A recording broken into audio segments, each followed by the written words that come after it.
Olá, o Amigo Animal está começando e hoje a gente tem uma matéria muito gostosa sobre um hotel para gatos. Vamos lá?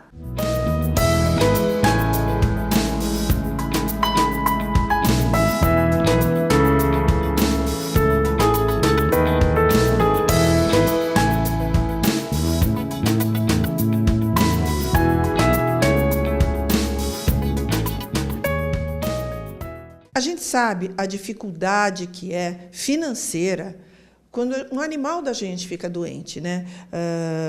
Quando não há uma sensibilidade do veterinário em fazer alguma indicar alguma, prescrever alguma medicação de ordem humana, e uma medicação veterinária custa uma fortuna, um remédio veterinário custa uma fortuna.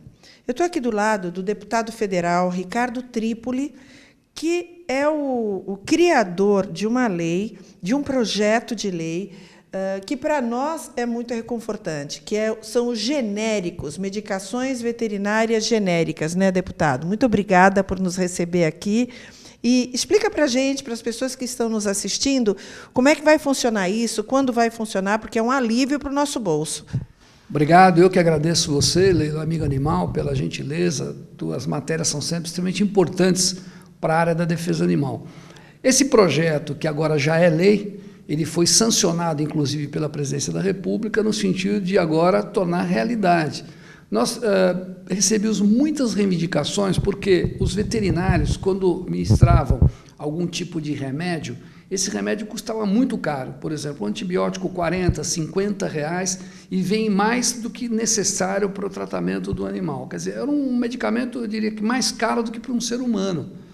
E, baseado nisso, como nós já tínhamos os chamados remédios genéricos para os seres humanos, nós fizemos o projeto de lei fazendo com que houvesse a quebra da patente dos genéricos para os animais. Então, a partir de agora, a lei já foi aprovada, já foi sancionada, ela está sendo regulamentada, e a partir de 2014 nós teremos disponível no mercado medicamentos genéricos para todo tipo de animais, ou seja, os veterinários poderão prescrever medicamentos que você, em tese, pagaria R$50, R$60 a R$7, R$8 uma caixinha, quer dizer, reduz bastante o valor. E a pessoa pode medicar corretamente o seu animal sem ter o receio de não ter recursos para poder atender essa demanda. Isso vai ajudar o proprietário individual, as entidades não governamentais como a sua, que lida com essa questão no dia a dia e trata, não é de um nem de dois, mas de centenas de animais que muitas vezes estão abandonados e que passam por uma triagem num sistema veterinário e que necessita de um medicamento e que ele seja muito mais barato e acessível à população de baixa renda. Então, a quebra do genérico foi uma grande conquista, não minha só, mas de vários deputados que, de maneira suprapartidária, nos ajudaram a aprovar esse nosso projeto, que hoje é lei e se torna realidade em proteção, em defesa dos nossos animais. Não tenha dúvida que a iniciativa foi sua, e a gente sempre precisa ter alguém, que a gente costuma dizer popularmente, que dê a cara para bater, né? Porque é um projeto que eu imagino que muitos laboratórios devem ter ficado muito bravos com essa iniciativa. Inclusive, é verdade, a ONG em que eu sou uma das diretoras, a ONG Defesa da Vida Animal, presidida pela Marília Azevedo, é uma ONG que gasta fortunas com medicações veterinárias, né? Até porque algumas pessoas muito, muito pobres que vão lá não têm condições de fazer o pós-operatório, no caso. Agora, como funciona? Eu tenho certeza que as pessoas que estão nos assistindo têm essa dúvida. Qualidade. Algumas pessoas entendem que medicação genérica não tem a mesma qualidade que o laboratório. Talvez até isso seja uma divulgação feita pelos próprios laboratórios para que eles continuem vendendo. Quem faz esses remédios? É o próprio laboratório? São os laboratórios humanos que vão fazer? Como é que é? Os mesmos laboratórios podem fazer e novos laboratórios podem aparecer atendendo. Eles são todos sujeitos à Anvisa. Ela faz um controle desse tipo de material, portanto, nós não correremos nenhum risco, e se isso acontecer, obviamente, pode nos informar, porque cabe uma denúncia, e, obviamente, esse medicamento vai ser aferido. Então, eu acho que nós não teremos problema nesse sentido. O que você colocou no início é verdade, havia um lobby muito grande para que a gente não aprovasse esse projeto, e exatamente usando esse mote de que o medicamento não seria o medicamento aconselhável para os animais. É óbvio que as empresas que hoje faturam valores enormes, absurdos, né, com a venda de medicamentos, não queriam abrir mão desse filão, porque pelo fato de ter crescido muito a população de pessoas que têm animais, que gostam dos animais, que querem os animais bem tratados, bem atendidos, tem interesse, obviamente, em pagar um valor justo, um valor correto. Como você disse, pessoas de baixa renda, pessoas que não têm condições de poder dar um atendimento animal, passa a ter essa condição a partir do momento que você tem um genérico. Agora, o importante é competitividade, ou seja, o mercado está aberto, a lei da patente foi quebrada por esse projeto de nossa autoria e os fabricantes terão que fornecer. A competição haverá entre eles por produtos. E os profissionais da área de veterinária que, obviamente, vão identificar o melhor produto, se é de um laboratório, de outro laboratório. Agora, caso haja alguma mutação, alguma mudança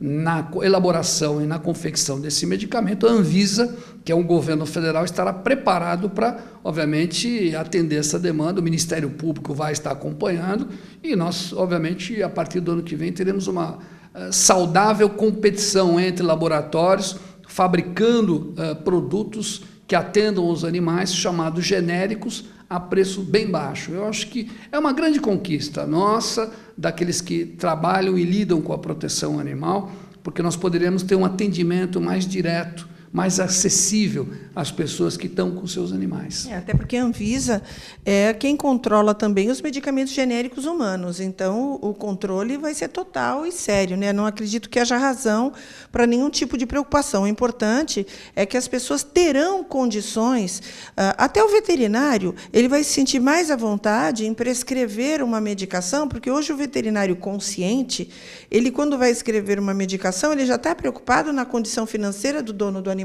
porque senão não adianta nada, é só mais uma receita, né?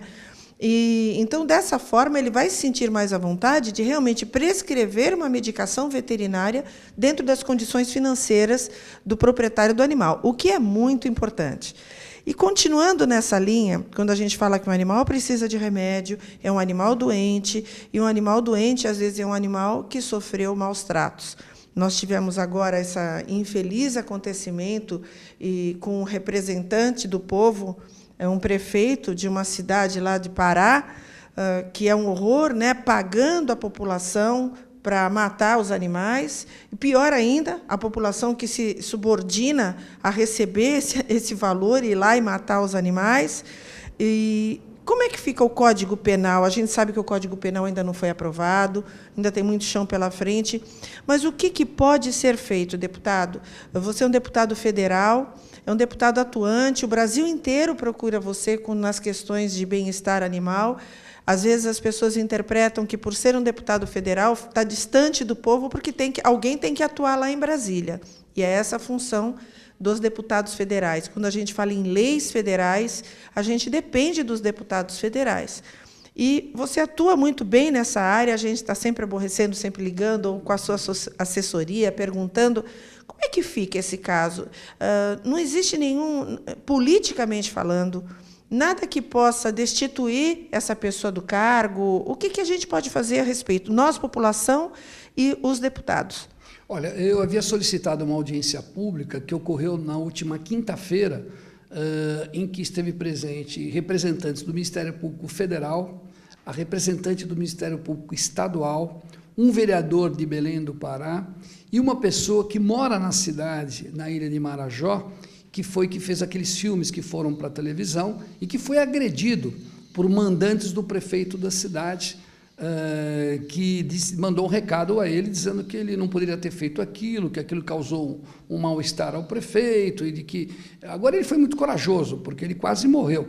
E no depoimento que ele deu na Câmara Federal, na Comissão de Meio Ambiente, nessa comissão que eu solicitei audiência pública, ficou muito claro de que o prefeito fez com a intenção mesmo, não era de levar os animais para uma ilha distante, ele fez com a intenção de matar os cães. Eram todos amordaçados no focinho, todos presos pelas patas e jogados na água para morrerem afogados. Nós conseguimos, com 3 ONGs que atuaram bastante nessa questão, Uma salvou cerca de 80, outra cerca de 30, outra cerca de 20 e tantos cachorros que foram trazidos de volta para o município. O prefeito tentou interceptar uma campanha da cidade de Belém, no Pará, onde nós tivemos uma atuação muito forte, conseguimos quase 1 tonelada de alimentos, e ele interceptou a entrada desses alimentos na ilha de Marajó. Nós tivemos que solicitar à Polícia Federal que fizesse a escolta desses alimentos para poder chegar aos animais que necessitavam desses alimentos. Quer dizer, uma crueldade de uma dimensão... É um psicopata, né, deputado? Isso é um psicopata. As promotoras me deixaram mais tranquilo, né, no sentido do que elas irão fazer. Inclusive, eu disse, olha, há um enquadramento na figura de quadrilha, porque é o prefeito, o vice-prefeito, alguns vereadores, todos envolvidos nessa maluquice. Alguns cães foram retirados das residências enquanto aposentados iam à padaria, iam ao banco, porque eles queriam, obviamente, com 10 animais, são R$50. Da ilha de Marajó, isso é uma fortuna para as pessoas. Então, é uma coisa cruel, não dá para explicar. Agora, as promotoras vão estar atentos. Agora, uma coisa ficou muito clara, e eu fiquei muito feliz, porque as próprias promotoras, tanto a federal como a estadual, levantaram um projeto de lei que nós apresentamos em 2011, que, obviamente, aumenta as penas contra quem causa maus tratos aos animais. Hoje, pelo Código Penal, uma pessoa que foi pega em flagrante maltratando um animal, a pena vai de 3 meses a 1 ano, podendo ser convertido em serviços sociais. Cesta básica, né? Você é uma cesta básica, uma pintura numa creche, uma pintura numa escola, limpeza num hospital público. Isso não é pena para quem põe fogo, põe gasolina e põe fogo num cão, arrasta um cão quilômetros e mata, enterra vivo um animal, joga de uma janela de um prédio, enfim, várias atrocidades são cometidas. Eu apresentei esse projeto motivado não por esse caso, porque foi bem antes, mas por vários casos de maus tratos, como no caso dos restaurantes em São Paulo, aqui de alguns chineses que forneciam carne de cães e de gatos, e o abatedouro era na cidade de Suzano. A polícia fez um trabalho científico fantástico, eu acompanhei durante 2 meses a prisão, inclusive consegui junto ao Itamaraty, ao Ministério das Relações Exteriores, a deportação de 4 indivíduos que estavam irregulares no Brasil. E 2 estão, obviamente, sendo processados, mas a pena é essa que eu coloquei. Portanto, a partir desse momento, em 2011, eu apresentei um projeto de lei que já foi aprovado na Comissão do Trabalho e na Comissão de Meio Ambiente, hoje está na Comissão de Constituição e Justiça, foi solicitado vistas do projeto, onde aquele que comete crimes contra cães e gatos, animais domésticos em todo o Brasil, a pena vai de 3 a 5 anos de reclusão, não é de detenção, ou seja, ele vai ficar preso num sistema prisional brasileiro. Isso a parte do novo Código Penal? Não, isso independente do novo Código Penal, porque se a gente for aguardar a reformulação do Código Penal, eu entrei na faculdade em 1972, o meu professor de Direito Penal, Dirceu de Mello, já dizia na aula, olha, já está na hora de modificarmos o Código Penal, que é de 1939. Ou seja, até hoje já se passaram mais de 35 anos e o Código Penal ainda não foi alterado. Portanto, não dá para ficar na expectativa de que a proteção animal fique vinculada à modificação do Código Penal. Eu me antecipei e fiz exatamente esse projeto de lei, que eu espero que a Comissão de Constituição e Justiça aprove, para que nós possamos levar à plenária no 2º semestre e, antes do final do ano, nós tenhamos um instrumento para que os advogados, o Ministério Público, as entidades não governamentais, as ONGs de proteção animal, possam utilizar esse instrumento para coibir esse tipo de atividade que é tão deprimente para a sociedade brasileira quando você assiste um filme da dimensão que nós passamos no Congresso Nacional e que levou as promotoras de justiça às lágrimas, porque elas diziam, além de serem promotoras de justiça, elas eram protetoras, elas tinham animais na sua casa que foram recolhidos na rua. Então, são pessoas que você percebe na sociedade que hoje tem um apego muito grande. E não há outro motivo que não seja esse, ou seja, nós temos que ter penas duras, severas. E outra coisa, não há divergência nesse aspecto. As pessoas dizem, mas por que não aumenta a pena contra os crimes hediondos contra o ser humano? Também eu acho que deve aumentar. Agora, isso não exclui o fato de você não atender a demanda da proteção animal. E eu, como fui eleito na base da proteção animal, com os votos da proteção animal, não posso me eximir nesse momento de não apresentar um projeto dessa dimensão e dessa importância, Portanto, eu conto com aqueles que assistem o seu programa, que são muitas pessoas.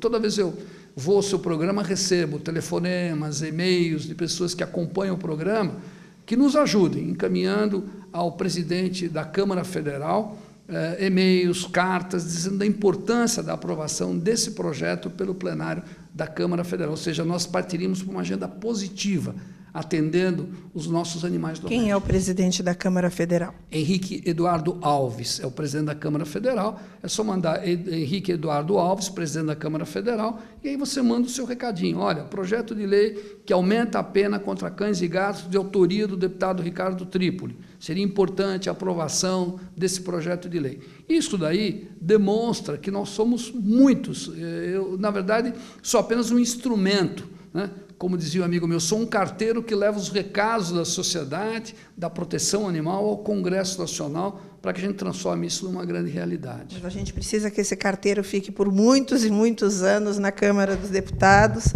E aí, gente, a gente já teve uma manifestação que mobilizou o país inteiro e a gente sentiu o quanto a gente tem força. Então, vamos mandar esses e-mails para o presidente da Câmara, que a gente vai pôr o nome aqui embaixo para vocês. Não deixem de fazer isso. Isso nada tem a ver com o Código Penal brasileiro. Importantíssimo, porém vai demorar muito ainda para ser aprovado.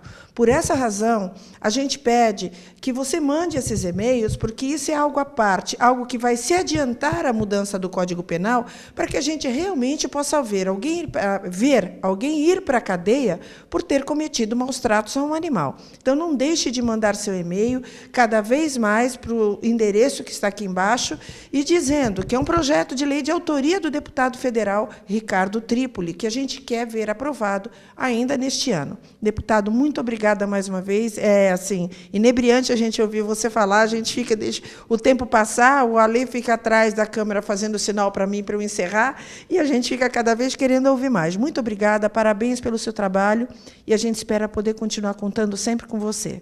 Eu que agradeço a gentileza da recepção de vocês, estarei sempre à disposição do seu programa, que é um grande interlocutor entre a sociedade e aqueles que não têm voz, mas têm um latido e têm um miado aqui, sendo representado através do seu programa. Muito obrigado, Leila. Obrigada.